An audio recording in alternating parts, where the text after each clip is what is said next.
कर रहे हैं इस वक्त की बड़ी खबर आपको बता दें। मणिपुर मामले पर सुप्रीम कोर्ट बहुत सख्त नजर आया। बड़ी खबर इस वक्त की आपको बता रहे हैं। सुप्रीम कोर्ट ने पूछा कितने जीरो एफआईआर दर्ज। सुप्रीम कोर्ट ने कहा क्या पुलिस सोई थी? तो बेहद सख्त लहजे में आज सुप्रीम कोर्ट नजर आया। कितने एफआईआर हिंसा और यौन मामले के।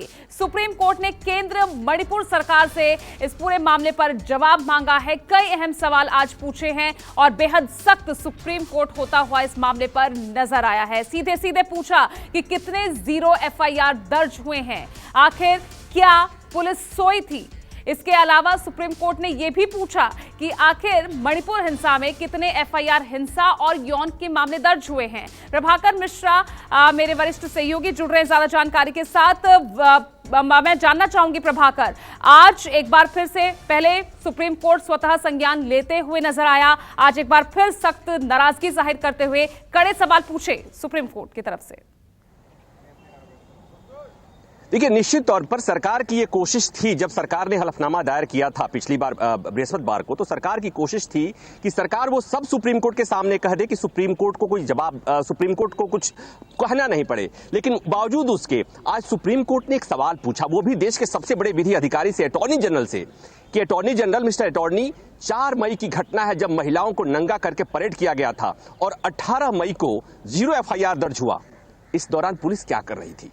एक ऐसा सवाल था जिसका जवाब अटॉर्नी जनरल को देते हुए नहीं बना, तो सॉलिसिटर जनरल बगल में बैठे थे, उनको खड़ा होकर कहना पड़ा कि जैसे ही वीडियो वायरल हुआ उसके बाद से गिरफ्तारियां हुई थी। मतलब ये कि कहीं ना कहीं सुप्रीम कोर्ट उस हलफनामे से संतुष्ट नहीं है। दूसरी बात ये कि कोर्ट ने कहा कि 6000 आपने हलफनामा तो दिया है कि 6000 का एफआईआर दर्ज हुए हैं, लेकिन आपने ये नहीं बताया कि इसमें कितने यौन हिंसा के हैं, कितने हत्या के हैं, कितने आगजनी के हैं। तो ये जानकारी हमें चाहिए। कोर्ट ने यह भी पूछा कि मणिपुर में जो लोग हिंसा प्रभावित लोग हैं उनके लिए आपका स्कीम क्या है, प्लान क्या है, उनके लिए आपने पैकेज क्या व्यवस्था कर रखी है।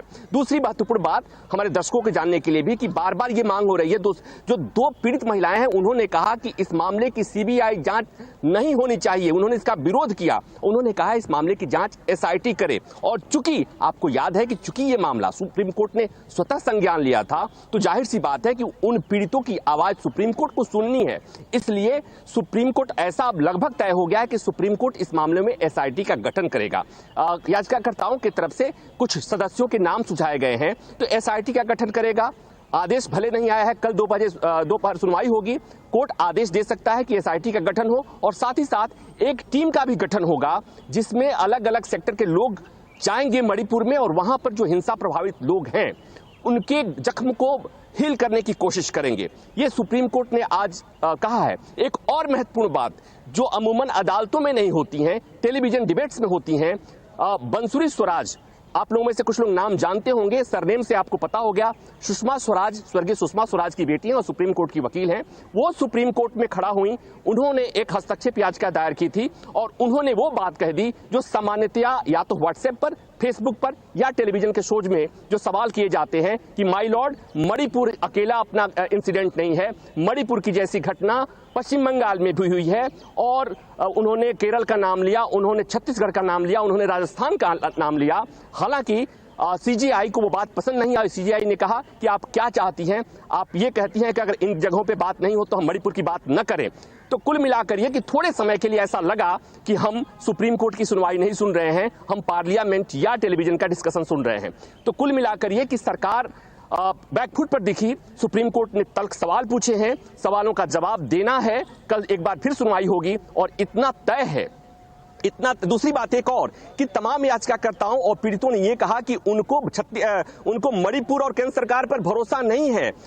सुप्रीम कोर्ट को इस मामले में मॉनिटर करना चाहिए। इसके लिए भी केंद्र सरकार ने कह दिया कि माय लॉर्ड, आप मॉनिटर करेंगे, हमें कोई आपत्ति नहीं है, कोई ऐतराज नहीं है, आप मॉनिटर करिए। दूसरी बात, केंद्र सरकार ने बार बार ये बात कही कि ये जो इंसिडेंट है वायरल वीडियो वाला, उसमें उसने कहा, सरकार ने कहा कि माय लॉर्ड, अगर आप चाहें, हमारी ये अर्जी है कि आप इस मामले को दूसरी जगह, दूसरे राज्य में इसका ट्रांसफर कर दें। हालांकि वो जो पीड़ित महिलाएं हैं उन्होंने कहा कि असम में ट्रांसफर नहीं होना चाहिए। इस पर सॉलिसिटर जनरल ने कहा कि हम असम ट्रांसफर करने की बात नहीं कर रहे हैं, अब माय लॉर्ड जहां चाहेंगे, यानी सुप्रीम कोर्ट जहां चाहेगा वहां पर ट्रांसफर कर सकता है। तो आज आदेश नहीं आया है, आदेश कल आएगा, कल एक बार फिर 2 बजे बेंच बैठेगी। लेकिन इस बीच कोर्ट ने जो सवाल पूछे हैं कि जो 6000 के करीब एफआईआर दर्ज हुए उसमें 0 एफआईआर कितने, उसमें हत्या के मामले कितने, उसमें यौन हिंसा के मामले कितने।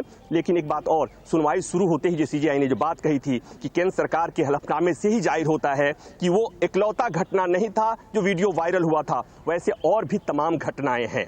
ये बताती हैं कि सुप्रीम कोर्ट ने जो बात कही थी कि अनएक्सेप्टेबल है ये घटना। और एक और महत्वपूर्ण बात, आज निर्भया मामले का भी जिक्र हुआ सुप्रीम कोर्ट में, जब सीजेआई ने बात कही थी कि निर्भया मामला जघन्य था, लेकिन ये उससे भी जघन्य है क्योंकि यहां पर पुलिस ने इन महिलाओं को हत्यारी भीड़ के सामने, उग्र भीड़ को सौंप दिया था।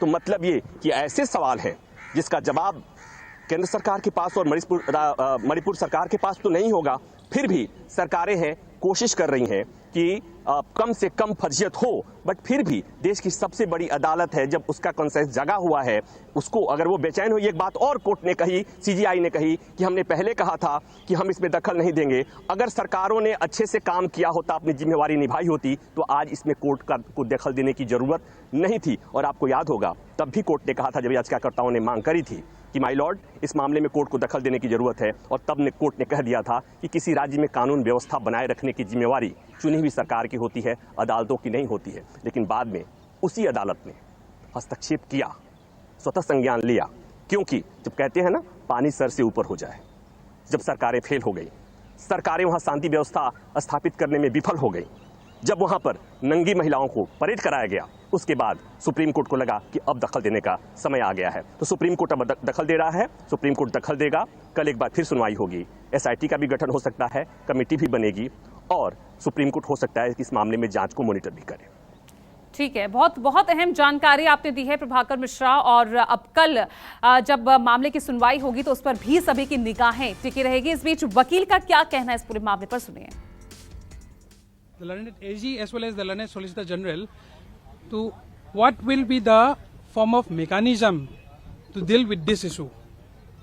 Suggestions were put that some SIT should be formed. Some party suggested that High Court Committee should be formed, and certain names were suggested. Now, since this issue is being dealt with by the court wanted the central government, represented by the learned AG as well as the learned Solicitor General, to come forward and suggest a mechanism to assist the court in formulating a mechanism. But today, due to lack of time, the hearing has been kept for tomorrow, I think most likely at 2 p.m. and where the court has directed that whatever FIRs have been registered in the state of Manipur should be segregated in such a way that how many number of 0 FIRs, how many FIRs pertains to violence to women, how many FIRs pertains to murder, how many to arson, destruction of property, etc., etc. This will be given by the concerned authority tomorrow. Though more time was sought because this more than 6,000 FIRs are there, it will not be possible in a single day. But then nonetheless, the court also has very less time because from Wednesday onward that constitution bench is going on. So it has been kept tomorrow, and hopefully something will be brought forward so far as the queries for the put forward by the Supreme Court is concerned, by the learned AG and learned Solicitor General. But so far, a very pertinent statement submission was made from the side from one PIL petitioner, Global Miti Foundation, I think, represented by learned Senior Counsel Jaydeep Gupta and one more Senior Counsel Mr. Sanjay R. Hegre. This statement was put that though the current underlying, the prevalent most important issue of protection of women. ठीक है, और देखिए किस तरह से आज supreme court CJI सख्त लहजे में आज नजर आए हैं और मेरे सहयोगी प्रभाकर मिश्रा लगातार बने हुए हैं। प्रभाकर, कानूनी पहलुओं के साथ साथ हम राजनीतिक पहलुओं पर भी इस पूरे मामले को लेकर चर्चा करते आए हैं और सीधे तौर पर अभी कहा जा सकता है सुप्रीम कोर्ट की ये नाराजगी सदन की कार्रवाई पर भी पूरी तरह से असर डालेगी, विपक्ष और ज्यादा मजबूती से अब अपनी बात रखता नजर आएगा।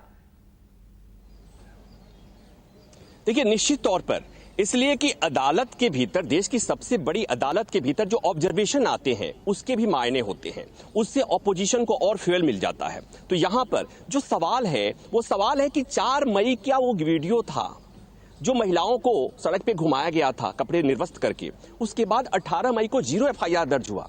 सरकार कहां थी, पुलिस कहां थी, इस दौरान पुलिस क्या करती रही?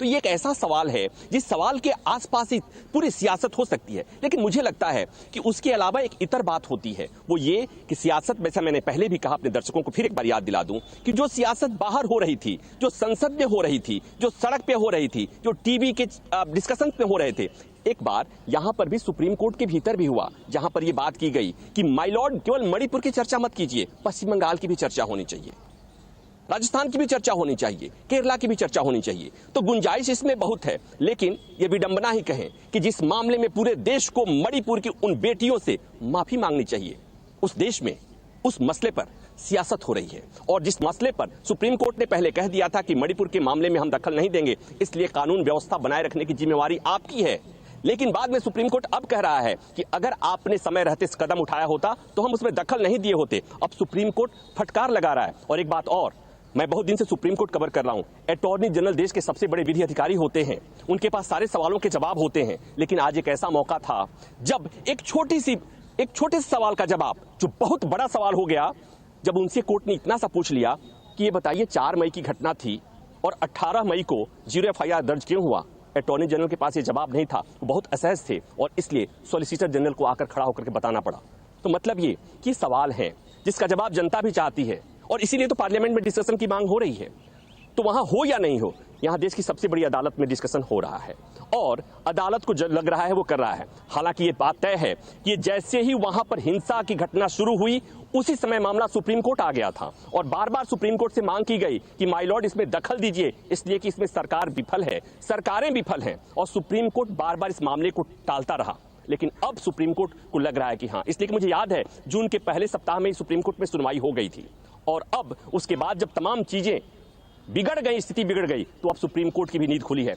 ठीक है, देर आयद दुरुस्त आयद, ठीक है, इसलिए कि सुप्रीम कोर्ट की जिम्मेवारी बनती है। और कहते हैं हमारे यहाँ संविधान में कार्यपालिका, विधायिका और न्यायपालिका का पृथक्करण है, तो सुप्रीम कोर्ट को दखल नहीं देना चाहिए चुनी हुई सरकार के कामकाज में। लेकिन जब सरकारें विफल हो जाएं, वो केंद्र की सरकार हो या राज्य की सरकार हो, तो जब सरकारें विफल हो जाएं तो संविधान के रक्षक को अपनी भूमिका निभानी होती है। सुप्रीम कोर्ट उस भूमिका में इस मामले में फिलहाल विलंब से आया है, लेकिन आता हुआ दिख रहा है।